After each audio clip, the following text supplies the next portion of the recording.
Hello दोस्तों, स्वागत है आपका मेरे यूट्यूब चैनल परीक्षा प्लान में। तो कैसे हैं आप लोग? आई होप अच्छे होंगे। तो जैसा कि आप लोगों को पता है कि एलटी ग्रेड का संक्षिप्त विज्ञापन आ चुका है। पदों की संख्या आपको बता दी गई है, महिलाओं के पद कितने हैं, पुरुषों के पद कितने हैं, ये सब आपने संक्षिप्त विज्ञापन में पढ़ लिया है। आपके आवेदन कब से प्रारंभ होने वाले हैं? 28 जुलाई से। जल्द ही आपका विस्तृत विज्ञापन जारी कर दिया जाएगा। तो ये मैं पेपर लेकर आई हूँ, पिछला पेपर जो 2018 में हुआ था। तो इसमें मैं जनरल स्टडीज यानी जीएस के क्वेश्चन सॉल्व करवाऊंगी। जीएस के जो क्वेश्चन होते हैं ये सभी के लिए अनिवार्य होते हैं। प्रश्नों की संख्या 30 होती है और ये सभी को करने होते हैं। यहाँ पर लिखा भी है पार्ट 1 कंपलसरी, यानी जो भाग 1 है वो अनिवार्य है और भाग 2 आप अपना सब्जेक्ट के अनुसार हल करते हैं। यदि आपका हिंदी विषय है तो आप हिंदी के प्रश्नों को हल करते हैं, आपका इंग्लिश विषय है तो आप इंग्लिश के प्रश्नों को हल करते हैं, यदि आपका गणित है, विज्ञान है, तो आप अपने सब्जेक्ट के अनुसार 120 प्रश्न जो पार्ट 2 में होते हैं उन्हें आप हल करते हैं। तो ये जो 30 प्रश्न हैं ये सभी को करने थे, तो इन्हीं 30 प्रश्नों को मैं सॉल्व करवाऊंगी। तो चलिए वीडियो को शुरू करते हैं। वीडियो देखने के बाद यदि आपको अच्छा लगे, हेल्पफुल लगे तो वीडियो को लाइक और शेयर कीजिएगा और यदि आप चैनल पर नए हैं तो चैनल को सब्सक्राइब कर लीजिए। और आप अपने सब्जेक्ट के अनुसार पिछले जो ये पेपर में क्वेश्चन पूछे गए थे उन्हें आप जरूर पढ़ लीजिएगा, ताकि आपको पता चल जाए कि किस तरीके से प्रश्न पूछे जाते हैं। ये जीएस के प्रश्न हैं, आप अपने सब्जेक्ट के अनुसार उन प्रश्नों को भी एक बार जरूर देख लीजिएगा, उनका हल देख लीजिएगा, क्योंकि ये बहुत जरूरी है। आप ये वाला एग्जाम देने वाले हैं तो आपको पिछले पेपर को देखना जरूरी है। आपको पता होना चाहिए किस तरीके से प्रश्न पूछे गए थे और उसी हिसाब से इस बार भी प्रश्न पूछे जाने की संभावना है। तो चलिए वीडियो को शुरू करते हैं। पहला प्रश्न दिया गया है, निम्नलिखित जनगणना वर्षों में से किसे भारत में महाविभाजन का वर्ष के रूप में जाना जाता है?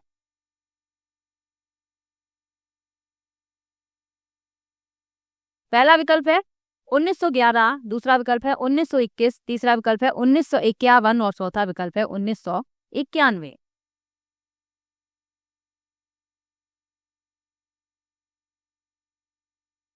तो इस प्रश्न में आपका बी विकल्प सही है, 1921। वर्ष 1921 को भारत में एक महत्वपूर्ण जनसांख्यिकीय बदलाव के कारण महान विभाजन का वर्ष कहा जाता है।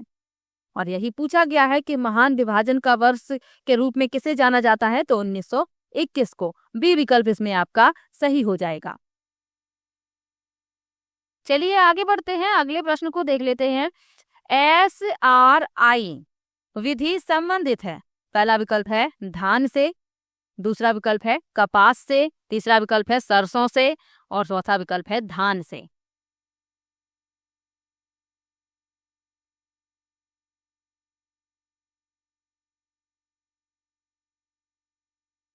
तो SRI विधि, SRI का फुल फॉर्म क्या है? System of rice intensification. अब आपको पता चल गया कि ये किससे संबंधित है, ये धान से संबंधित है। डी विकल्प इसमें सही हो जाएगा।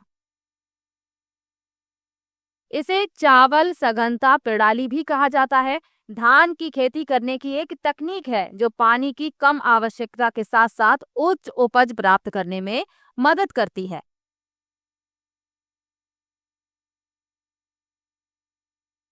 और ये जो विधि है इसमें पारंपरिक तरीकों की तुलना में बहुत कम बीज और पानी की आवश्यकता होती है। तो इसका संबंध धान से है, ये आपको याद रखना है। डी विकल्प इसमें सही हो जाएगा। चलिए आगे बढ़ते हैं। निम्नलिखित में से कौन सा युग्म सही सुमेलित नहीं है, यानी जो सही सुमेलित नहीं है वो हमें बताना है। चलिए देख लेते हैं। पहला लिखा है मूंगफली फली छेदक, दूसरा है चना फली छेदक, तीसरा है धान बंका और चौथा है मक्का तना छेदक।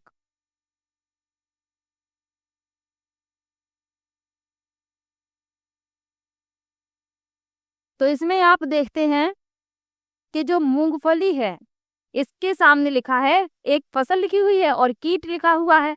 तो मूंगफली फली छेदक ये गलत लिखा हुआ है, क्योंकि फली छेदक मुख्य रूप से दालों और कपास जैसी फसलों से जुड़ा है, ये मूंगफली से नहीं जुड़ा है। तो यही इस प्रश्न का उत्तर हो जाएगा, क्योंकि पूछा गया है कि कौन सुमेलित नहीं है, तो यही सुमेलित नहीं है।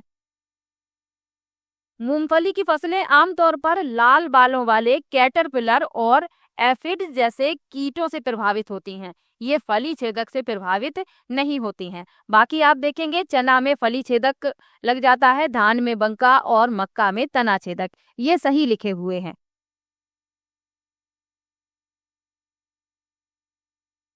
अब इन सब के बारे में जान लीजिए। जो फली छेदक होता है, ये चना, अरहर, कपास जैसी फलियों वाली फसलों को प्रभावित करने वाला एक प्रमुख कीट है और यह फली और बीजों को नुकसान पहुंचाता है और इससे पैदावार कम हो जाती है। जो बंका होता है, ये धान में लगता है बंका। तो धान से जुड़ा ये कीट है जिससे चांदी के अंकुर या गैल जैसी संरचनाएं बनती हैं। यह पौधे की वृद्धि को रोकता है और इससे भी पैदावार कम हो जाती है। और मक्का में तना छेदक लग जाता है। इसके अलावा ये ज्वार की फसल को भी प्रभावित करता है। यह तने में छेद करता है जिससे पौधे में पोषक तत्वों और पानी के परिवहन पर प्रभाव पड़ता है। तो ये आप याद रखिएगा, इसमें आपका पहला विकल्प सही हो जाएगा। चलिए आगे बढ़ते हैं। लिखा है मक्का, आलू, मूंग के फसल चक्र की सघनता है। पहला विकल्प है 100%, दूसरा है 200%, तीसरा है 250% और चौथा है 300%।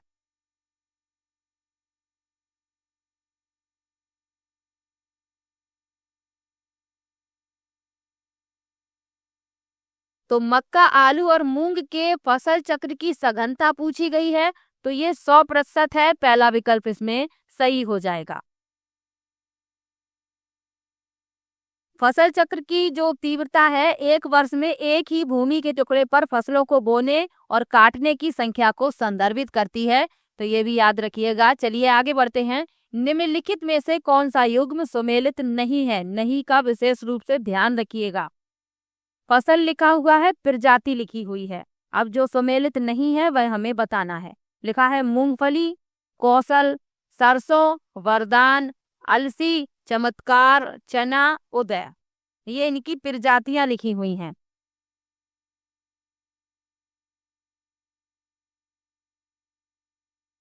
तो इसमें जो सुमेलित नहीं है वह पहला ही विकल्प है, मूंगफली कौशल। क्योंकि मूंगफली की कोई भी कौशल प्रजाति नहीं होती है। मूंगफली की जो सामान्य किस्में हैं जिन्हें मान्यता प्राप्त है वो TMB2, JL24, K6 और टैग 24 हैं, जो भारत में आमतौर पर उगाई जाती हैं। तो यही सुमेलित नहीं है, तो यही इस प्रश्न का उत्तर हो जाएगा। बाकी आप देखेंगे जो वरदान है ये सरसों की प्रजाति है, अलसी की प्रजाति चमत्कार है और चना की उदय है। तो ये सही मिली हुई हैं। चलिए आगे बढ़ते हैं, अगले प्रश्न पर चलते हैं। लिखा है निम्नलिखित में से किस रोग का प्रतिजैविक द्वारा निदान नहीं किया जा सकता? पहला विकल्प है क्षय रोग, दूसरा विकल्प है टिटनेस, तीसरा विकल्प है खसरा और चौथा विकल्प है हैजा।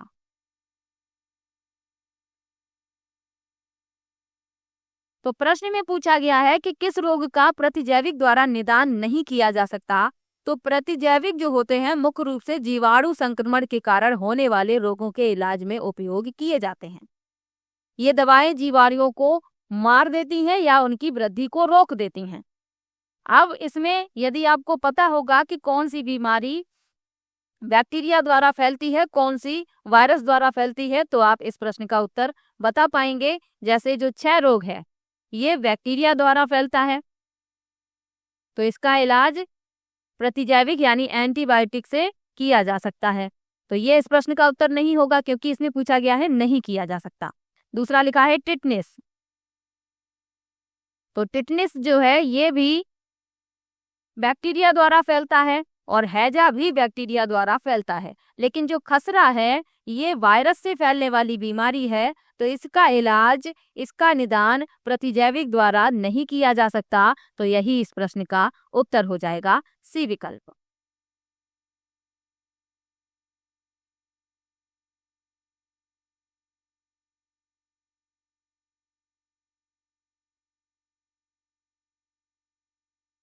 चलिए आगे बढ़ते हैं। निम्नलिखित युग्मों में से कौन सा सही सुमेलित नहीं है? जो सही सुमेलित नहीं है वह हमें बताना है।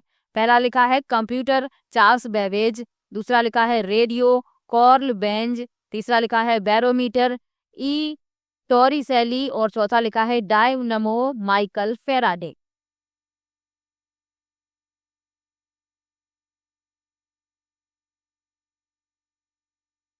तो इसमें जो सही सुमेलित नहीं है वह है बी विकल्प, रेडियो कार्ल बेंज। क्योंकि रेडियो का आविष्कार मार्कोनी ने किया है, ये आपको याद रखना है। तो इसमें ये गलत लिखा हुआ है कार्ल बेंज, तो यही इस प्रश्न का उत्तर हो जाएगा। रेडियो का आविष्कार किया है गुगिल्मो मार्कोनी ने। पूरा नाम याद रखिएगा। उन्हें वायरलेस संचार में उनके अग्रणी कार्य के लिए 1909 में भौतिकी में नोबेल पुरस्कार से सम्मानित भी किया गया था। ये आप याद रखिएगा, बाकी सभी सही लिखे हुए हैं। चलिए आगे बढ़ते हैं। संचार उपग्रह, पहला विकल्प है अपनी चाल से ही भ्रमण करते हैं। दूसरा है स्थिर रहते हैं। तीसरा है भू स्थिर रहते हैं। और चौथा है अपना पथ एवं चाल बदलते रहते हैं। तो संचार उपग्रह जो होते हैं ये भू स्थिर रहते हैं। संचार उपग्रहों को भू स्थिर कक्षा में रखा जाता है, जिसका अर्थ है कि वे पृथ्वी की सतह पर एक विशिष्ट स्थान के सापेक्ष स्थिर रहते हैं। तो इसमें आपका सी विकल्प सही हो जाएगा, भू स्थिर रहते हैं। चलिए आगे बढ़ते हैं, अगले प्रश्न को देखते हैं। निम्नलिखित पदार्थों में से किसकी चालकता तापक्रम के साथ बढ़ती है? पहला विकल्प है तांबा, दूसरा विकल्प है जर्मेनियम, तीसरा विकल्प है चांदी और चौथा विकल्प है लोहा।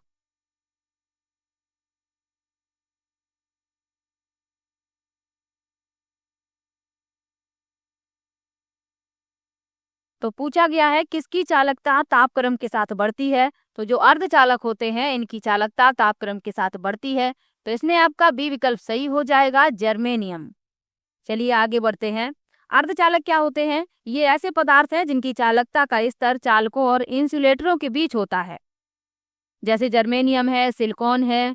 तो ये आप याद रखिएगा। चलिए आगे बढ़ते हैं। अगला प्रश्न दिया गया है 2√3 सेंटीमीटर भुजा वाले समषटभुज का क्षेत्रफल होगा। तो इसमें समषटभुज का क्षेत्रफल पूछा गया है। चलिए देखते हैं, इसको सॉल्व करते हैं। हमें भुजा दे दी गई है समषटभुज की और हमें बताना है क्षेत्रफल।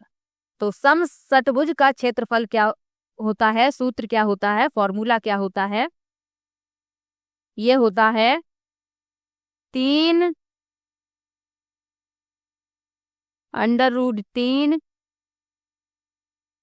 बटे में 2 गुणा भुजा की घात 2 या भुजा का वर्ग।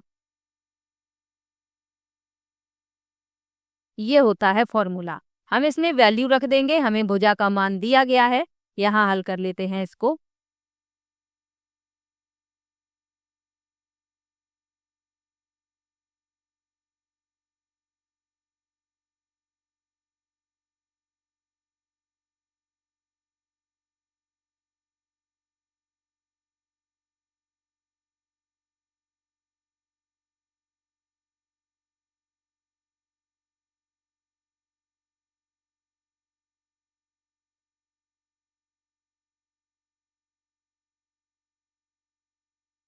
इसका वर्ग करेंगे, 2 का वर्ग हो जाएगा 4 और √3 का हो जाएगा 3।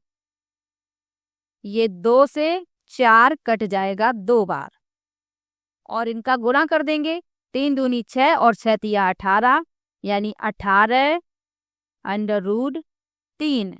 ये हो जाएगा आपका उत्तर, यानी कि डी विकल्प आपका उत्तर है। ये फॉर्मूला याद रखिएगा, समषटभुज के क्षेत्रफल का ये फॉर्मूला होता है। इसी में वैल्यू रख देंगे भुजा की और इसको हल कर लेंगे और मान निकाल लेंगे क्षेत्रफल का। चलिए आगे बढ़ते हैं। अगला प्रश्न दिया गया है 2x + 2 बटे में x बराबर 3 हो तो x की घात 3 + 1 बटे x की घात 3 + 2 का मान है। इसका हल काफी बड़ा होगा। चलिए आपको थोड़ा समझाते हैं। यहाँ से हम क्या करेंगे, 2 कॉमन ले लेंगे। यहाँ से 2 जब कॉमन ले लेंगे तो अंदर बचेगा x + 1/x बराबर में 3 जो यहाँ पर दिया गया है। यहाँ से हम x प्लस 1/x की वैल्यू निकाल लेंगे क्योंकि आगे हमें इसकी जरूरत पड़ेगी। 3/2। अब इतना हमें मिल गया। अब हम क्या करें, दोनों तरफ घन कर दें या सर्वसमका का प्रयोग कर लें। जब दोनों तरफ घन करेंगे और या सर्वसमका लगाएंगे बात वही है। तो a प्लस बी की घात 3 वाला फॉर्मूला लगाएंगे तो ए क्यू बी क्यू करेंगे, इसका वर्ग करें, इसका घन करेंगे, वर्ग नहीं सॉरी। तो यहाँ पे आ जाएगा 1/x की घात 3 a q plus b q plus 3ab। तो 3ab करेंगे, ये x कट जाएंगे, सिर्फ 3 बचेगा और कोष्टक में a प्लस बी यानी x प्लस 1/x बराबर 3/2। इसका भी घन कर देंगे, 3 त्रिका 9 तिया 27 आ जाएगा ऊपर और 2 दूनी 4 दूनी 8 आ जाएगा नीचे। अब हम क्या करें, हमें x की घात 3 प्लस 1/x की घात 3 प्लस 2 का मान निकालना है। तो यदि हम इतने का मान निकाल लें और उसमें 2 जोड़ दें तो हमें हमारा उत्तर मिल जाएगा। तो चलिए इतने का मान निकालने का प्रयास करते हैं। x की घात 3 प्लस 1/x की घात 3, इसका मान हमने यहाँ निकाला था, ये लिखा हुआ है 3/2। तो वही मान यहाँ पर रख देंगे। 3 गुणा 3/2 बराबर है 27/8। 27/8। अब क्या करें, यहाँ आधा बचा हुआ मैं यहाँ लिख रही हूँ।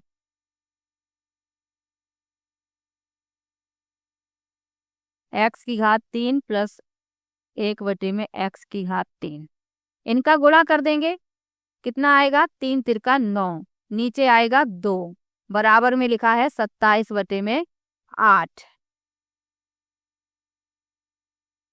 x की घात 3 प्लस 1/x की घात 3 बराबर ये 27/8 से 9/2 घटा देंगे। घटाने पर हमें मिलेगा -9/8। इसको हल करना पड़ेगा आपको और हमें मिल जाएगा -9/8। किसका मान मिला ये हमें, x की घात 3 प्लस 1/x की घात 3 का। यानी कि जो हमसे पूछा गया था इतने का मान हमने निकाल लिया है, -9/8। अब हमें इसमें 2 और जोड़ना है क्योंकि यहाँ पर सवाल में 2 लिखे हुए हैं। तो -9/8 में जब हम 2 जोड़ेंगे तो हमें उत्तर मिल जाएगा 7/8। 2 जोड़ेंगे, 8 दूनी 16 हो जाएगा, 16 में से 9 जाएंगे, बचेंगे 7, नीचे लिखा है 8। यानी कि आपका जो डी विकल्प है यही इस प्रश्न का हो जाएगा उत्तर, डी विकल्प 7/8। चलिए आगे बढ़ते हैं। बड़ा सवाल है, इस तरीके से प्रश्न पूछे गए थे तो इस बार भी पूछे जाने की संभावना है, आपको तैयारी पहले से ही कर लेनी है। अगला प्रश्न दिया गया है, यदि द्विघात समीकरण 2x² प्लस 3x प्लस 4 बराबर 0 का एक मूल 2 है तो इसका दूसरा मूल है। एक मूल दिया गया है, दूसरा मूल हमें बताना है।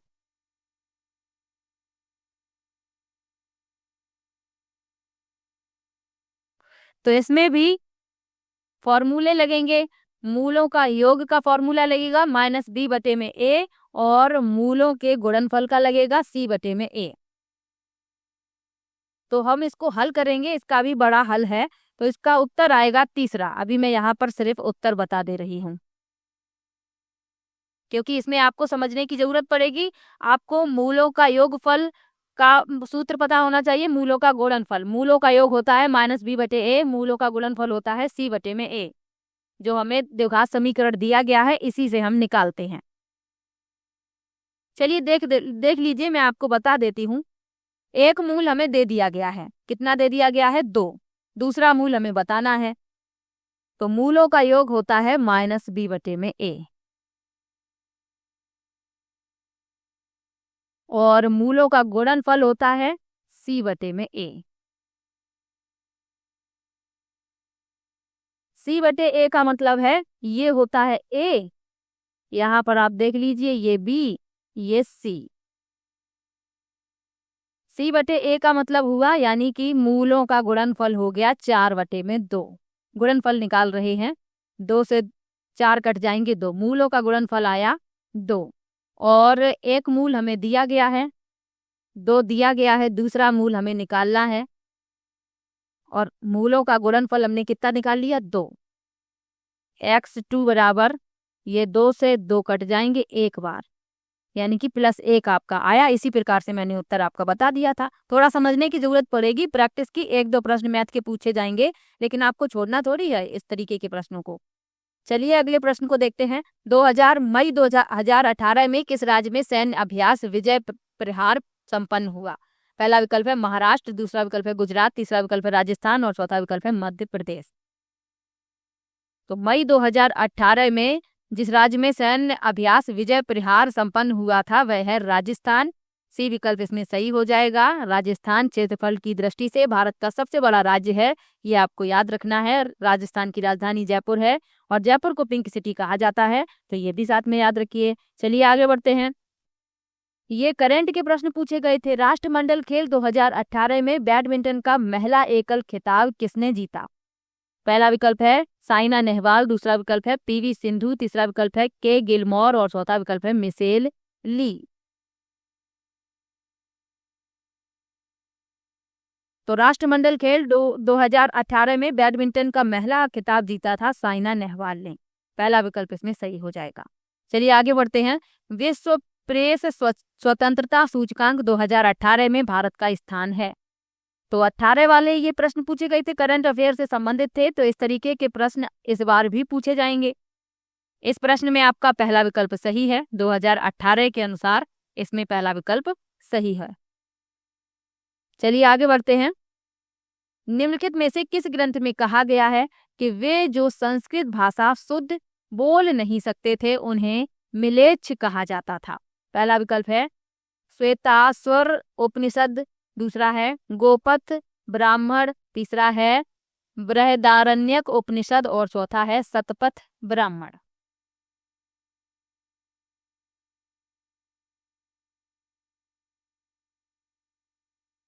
तो प्राचीन भारतीय ग्रंथों में मलेच्छ शब्द का प्रयोग उन लोगों के लिए किया जाता था जो संस्कृत भाषा ठीक से नहीं बोल सकते थे या वैदिक परंपराओं का पालन नहीं करते थे। तो इसमें ग्रंथ पूछा गया है कि किस ग्रंथ में कहा गया है, तो इसमें डी विकल्प सही है, शतपथ ब्राह्मण। डी विकल्प इस प्रश्न का उत्तर हो जाएगा।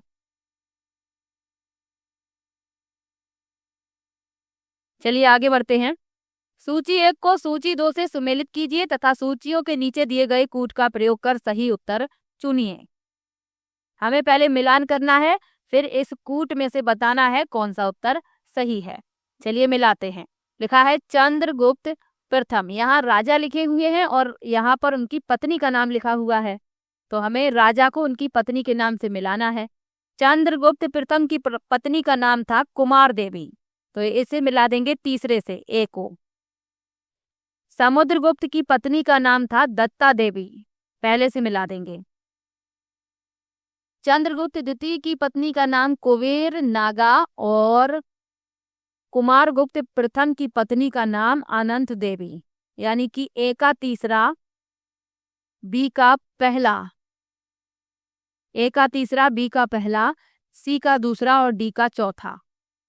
तो आप देखेंगे कि डी का चौथा सिर्फ सी में है और किसी में डी का चौथा दिया ही नहीं गया है। तो इस तरीके से भी आप यदि 1-2 मिलान भी कर लेते हैं तब भी आप उत्तर निकाल लेंगे। अगला प्रश्न दिया गया है, अर्थशास्त्र पुस्तक के संदर्भ में निम्नलिखित में से कौन से कथन सही हैं? पहला है यह भारतीय राज शासन के संबंध में उपलब्ध प्राचीनतम उत्कृष्ट रचना है, और दूसरा है इस पुस्तक में मौर्य साम्राज्य तथा शासन तंत्र का कोई उल्लेख नहीं मिलता।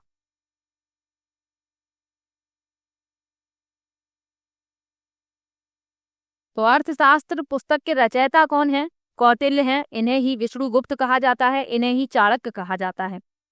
अब इसमें सत्य कथन बताने हैं, तो पहला तो सही लिखा हुआ है, यह भारतीय राज शासन के संबंध में उपलब्ध प्राचीनतम उत्कृष्ट रचना है, और दूसरा कह रहा है कि इस पुस्तक में मौर्य साम्राज्य तथा शासन तंत्र का कोई उल्लेख नहीं है, तो ये गलत लिखा हुआ है, क्योंकि इस पुस्तक में मौर्य साम्राज्य की प्रशासनिक संरचना का विस्तृत वर्णन किया गया है। तो दूसरा इसमें गलत हो गया, केवल एक इसमें सही है, पहला विकल्प इस प्रश्न का उत्तर हो जाएगा। चलिए आगे बढ़ते हैं। इनमें से किसने दिल्ली को विश्व के उत्कृष्टतम शहरों में से एक के रूप में बताया? पहला विकल्प है इब्न बतूता, दूसरा है अलबरूनी, तीसरा है फरिश्ता और चौथा है अबुल फजल।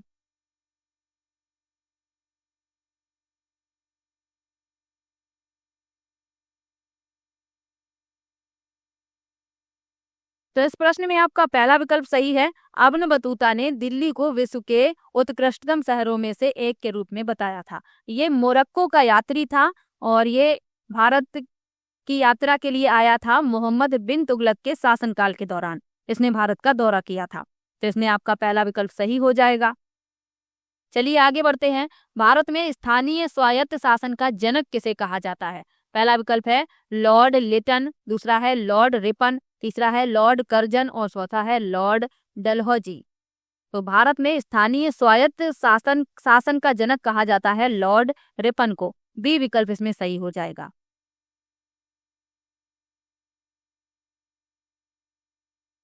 क्योंकि 1882 में लॉर्ड रिपन ने स्थानीय स्वशासन संकल्प पेश किया, जिसने भारत में लोकतांत्रिक विकेंद्रीकरण की नींव रखी थी। तो ये आप याद रखिएगा। चलिए आगे बढ़ते हैं। भारत के राष्ट्रपति पर महाभियोग चलाने के लिए कम से कम कितने दिन पूर्व की सूचना आवश्यक है?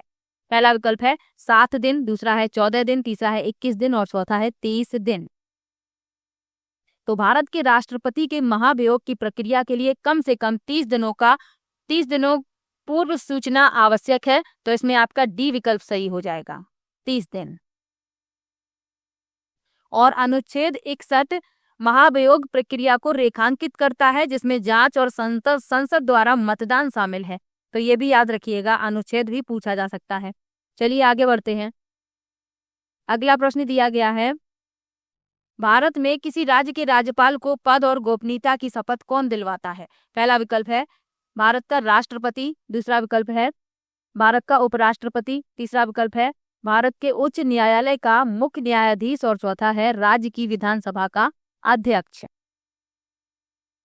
तो भारत में किसी राज्य के राज्यपाल को पद और गोपनीयता की शपथ राज्य के उच्च न्यायालय के मुख्य न्यायाधीश दिलवाते हैं। सी विकल्प इसमें सही हो जाएगा। और यह शपथ भारतीय संविधान के अनुच्छेद 159 के प्रावधानों के अनुसार है, तो ये भी याद रखिएगा। चलिए आगे बढ़ते हैं। हमारे संविधान के किस भाग में पंचायती राज के 3 सोपानों की व्यवस्था का विवेचन किया गया? पहला विकल्प है भाग 9, दूसरा विकल्प है भाग 10, तीसरा विकल्प है भाग 11 और चौथा विकल्प है भाग 12। तो संविधान के भाग 9 में पंचायती राज के 3 सोपानों की व्यवस्था का विवेचन किया गया है। पहला विकल्प इसमें सही हो जाएगा। चलिए आगे बढ़ते हैं। निम्नलिखित में से किस राज्य में तेल शोधनशाला नहीं है? पहला विकल्प है गुजरात, दूसरा विकल्प है केरल, तीसरा विकल्प है छत्तीसगढ़ और चौथा विकल्प है पश्चिम बंगाल। तो तेल शोधनशाला छत्तीसगढ़ में नहीं है, सी विकल्प इसमें सही हो जाएगा। चलिए आगे बढ़ते हैं। छत्तीसगढ़ में तेल शोधनशाला नहीं है, गुजरात, केरल और पश्चिम बंगाल में तेल शोधनशालाएं हैं, ये भी याद रखिएगा। चलिए आगे बढ़ते हैं। निम्नलिखित में से कौन सी नदी ऑस्ट्रेलिया में नहीं बहती? पहला विकल्प है हंटर रिवर, दूसरा है फिलिंडर्स रिवर, तीसरा है ऑरेंज रिवर और चौथा है गिलबर्ट रिवर। तो ऑस्ट्रेलिया में जो नदी नहीं बहती वह है ऑरेंज रिवर। तो ये फिर कहाँ पर बहती है? तो ये अफ्रीका में बहती है, ऑस्ट्रेलिया में नहीं बहती है। और यह अफ्रीका की सबसे लंबी नदियों में से एक है, तो ये भी याद रखिएगा। बाकी आप देखेंगे हंटर रिवर, फिलिंडर्स रिवर और गिलबर्ट रिवर, ये तीनों ऑस्ट्रेलिया में बहती हैं। चलिए आगे बढ़ते हैं। निम्नलिखित में से किस राज्य में 2011 की जनगणना में जनसंख्या का ह्रास अभिलिखित हुआ है? पहला विकल्प है केरल, दूसरा विकल्प है सिक्किम, तीसरा विकल्प है नागालैंड और चौथा विकल्प है मणिपुर। तो इस प्रश्न में आपका सी विकल्प सही है, नागालैंड। चलिए आगे बढ़ते हैं। माल्थस के अनुसार निम्नलिखित में से कौन सा उपाय जनसंख्या नियंत्रण में सर्वाधिक प्रभावी है? पहला विकल्प है युद्ध, दूसरा विकल्प है आपदा, तीसरा विकल्प है जन्म नियंत्रण और चौथा विकल्प है सामाजिक बुराइयां। तो इसमें माल्थस के अनुसार पूछा गया है कि कौन सा उपाय जनसंख्या नियंत्रण में सर्वाधिक प्रभावी है, तो इनके अनुसार है युद्ध। पहला विकल्प इसमें सही हो जाएगा। चलिए आगे बढ़ते हैं। अगला प्रश्न दिया गया है, निम्नलिखित में से कौन सा एक जीवोम नहीं है? पहला है रेगिस्तान, दूसरा है घास का स्थल, तीसरा है पारिस्थितिक तंत्र और चौथा है टुंड्रा। तो जीवोम नहीं है पारिस्थितिक तंत्र, सी विकल्प इसमें सही हो जाएगा। चलिए आगे बढ़ते हैं। दुधवा नेशनल पार्क निम्नलिखित में से किस राज्य में स्थित है? पहला विकल्प है असम, दूसरा विकल्प है उत्तराखंड, तीसरा विकल्प है राजस्थान और चौथा विकल्प है उत्तर प्रदेश। तो दुधवा राष्ट्रीय उद्यान उत्तर प्रदेश के लखीमपुर खीरी जिले में स्थित है, डी विकल्प इसमें सही है। असम के राष्ट्रीय उद्यान कौन कौन से हैं? तो असम का एक काजीरंगा राष्ट्रीय उद्यान है जो एक सींग वाले गैंडे के लिए प्रसिद्ध है, ये आपको याद रखना है। इसके अलावा मानस, नामेरी, डिब्रू सैखोवा, देहिंग पटकाई, ये सभी भी राष्ट्रीय उद्यान असम में स्थित हैं। उत्तराखंड में कौन सा राष्ट्रीय उद्यान है? तो उत्तराखंड में जिम कॉर्बेट है, राजाजी राष्ट्रीय उद्यान है, नंदा देवी है और फूलों की घाटी राष्ट्रीय उद्यान है। तो ये आप याद रखिएगा। और राजस्थान के कौन कौन से राष्ट्रीय उद्यान हैं ये भी साथ में याद रखना है। तो राजस्थान में रणथंभौर राष्ट्रीय उद्यान है, केवला देव राष्ट्रीय उद्यान है, मुकुंदरा हिल्स राष्ट्रीय उद्यान है, सरिस्का राष्ट्रीय उद्यान है। तो ये आपको याद रखने हैं। चलिए आगे बढ़ते हैं। राष्ट्रीय परिवार सर्वेक्षण के चतुर्थ चक्र के अनुसार वर्तमान में TFR है। तो पेपर पुराना है, उसी के अनुसार पूछा गया था।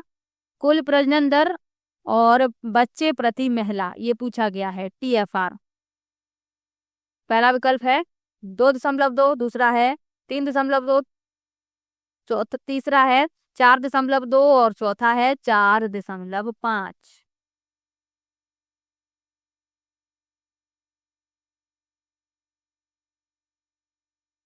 तो इसमें आपका पहला विकल्प सही था, 2.2।